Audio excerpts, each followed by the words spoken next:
আসসালামু আলাইকুম। দেশে এবং দেশের বাইরে সবাইকে জানাই ঈদ উল ফিতরের শুভেচ্ছা। ঈদ মোবারক।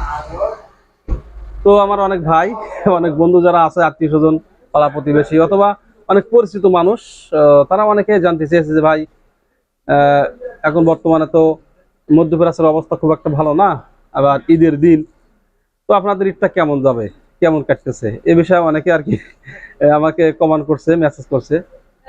তো আসলে সর্বপ্রথম যেটা বলবো, আমরা যারা প্রবাসী আছি, আমরা সারা বছর যতটুকু কষ্ট না পাই, মনের ভিতরে আক্ষেপ না থাকে, ঈদের দিনটা আসলে আমাদের মনের ভিতরে একটু কষ্ট দুঃখ একটা সবচেয়ে ভারী হয়ে যায়, বেশি হয়ে যায়। কারণ এই দিনটা আমরা আসলে সবাইকে মিস করি, প্রচুর মিস করি। অন্যান্য দিন করি, তবে এই দিনটা সবচেয়ে বেশি মিস করি। কারণ আমরা যখন ঈদের নামাজ পড়তে যাই, আমাদের বন্ধু বান্ধব থাকে, আত্মীয় স্বজন, তাই না, অনেক পরিচিত মানুষ, সবাই একসাথে ঈদের নামাজ পড়ি এবং একজন আরেকজনের বাসায় যাই, তাই না, খোঁজ খবর নেয় কে কেমন আছে। এবং যারা দেশে থাকে, বিভিন্ন জায়গায় যারা চাকরি করে, তারা সবাই বাসায় আসে, তাদের সাথে দেখা সাক্ষাৎ হয়, কে কেমন আছে এই বিষয়ে আমরা জানতে পারি। এবং খাওয়া দাওয়ার একটা ব্যাপার স্যাপার থাকে, একটা অন্যরকম আনন্দ অনুভূতি থাকে। যেহেতু গত কুরবানি ঈদে তো বাসায় ছিলাম, জানি। তো এখন সম্পূর্ণ আলাদা, কেউ আমার সাথে নাই, আমি সম্পূর্ণ একলা জীবন। তো এদিক দিয়ে মনটা খুবই খারাপ।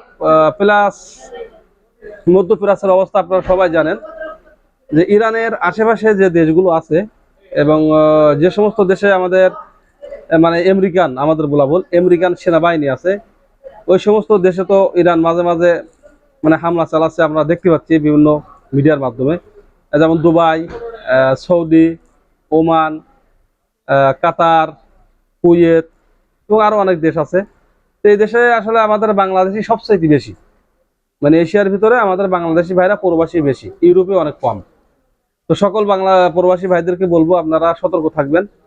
আর হায়াত এবং মৃত্যু এটা নিয়ে খুব একটা আমি চিন্তিত না, কারণ মহানব্বুল আলামিন নিজেই জানেন যে আমি আসলে কবে মারা যাব, কোথায় মারা যাব, কিভাবে মারা যাব, এটা নিয়ে আমি একদম চিন্তিত না। তবে কি, সাবধানে থাকতে হবে, সতর্কতা অবলম্বন করে চলতে হবে, এটাই হলো মূল কথা। তো সব দিক মিলাইয়ে এবার ঈদটা আসলে খুব একটা ভালো যাচ্ছে না মানসিক ভাবে, এবং অনেক বিভিন্ন পরিবেশ পরিস্থিতির কারণে আর কি।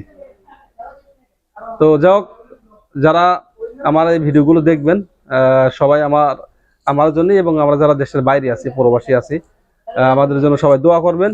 আর আমরা সবাই দোয়া করি সকল মানুষের জন্য, এবং এই ঈদ উল ফিতর মাধ্যমে সবার জীবনে শান্তি বয়ে আনুক, সুখী হোক, এবং মহানব্বুল আলামিন আমাদের যে এক মাস রোজা রাখলাম, এই এক মাস রোজা যেন আল্লাহ কবুল করে।